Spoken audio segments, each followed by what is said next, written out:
Coach Tim agad nakakita ng pamalit sa bigmang na injury na si Japet. Grabe presensya nito ngayon sa hardcourt ang pumalit sa pwesto ni Japet. Tigas din sa depensa nito. So sino nga ba ito? So yan nga ang dapat nyong makilala at malaman.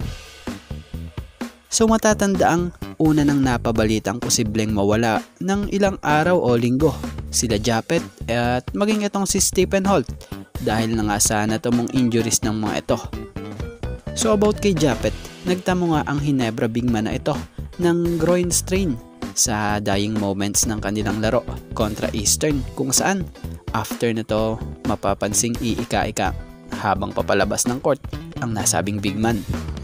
At yung Stephen Holt nakakaramdam naman ng knee issues matapos itong madulas at makabalik din naman upang tapusin ang laro.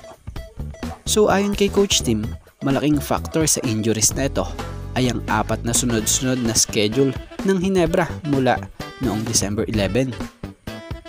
So about dun kay Japet kung titingnan natin, mukhang kahit papaano malaking tulong sa ilalim ang tigas ng player na si Aljon Mariano na siyang pumalit nga sa posisyon ni Japet.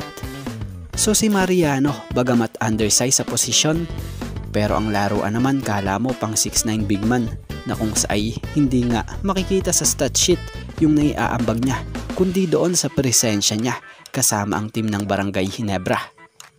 So ngayong wala si Japet, si Aljon Mariano nga ang tinoka sa posisyong naiwan itong si Japet.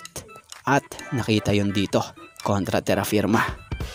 Ginawa siyang first 5 ni Coach Tim Cone sa unang pagkakataon ngayong season conference at hindi naman sinayang ni Aljon ang pagkakataong yon dahil ginawa niya yung laro na inaasahan sa kanya ni Coach Tim Cone. Magpahanggang ngayon buo pa din talaga ang tiwala nitong si Coach Tim na kung saay pag kinakailangan ay lagi nga siyang nakahanda at hindi nagpapabaya. Biruin mo from bench player ng mahabang panahon to starter, bihira yan.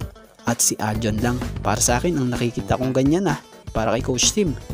So alam nyo ba sa naging laro niya kontra Terra Firma sa larong ito sa pinaka-latest, gumawa nga siya ng 5 points, 6 rebounds at 5 assists with 1 steal.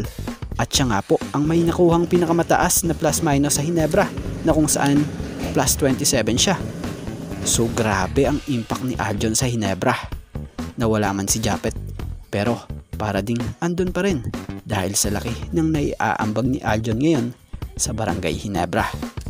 So yan sa ngayon, eto nga lang po muna ang ating sports pasada, and thank you for watching guys, and God bless everyone.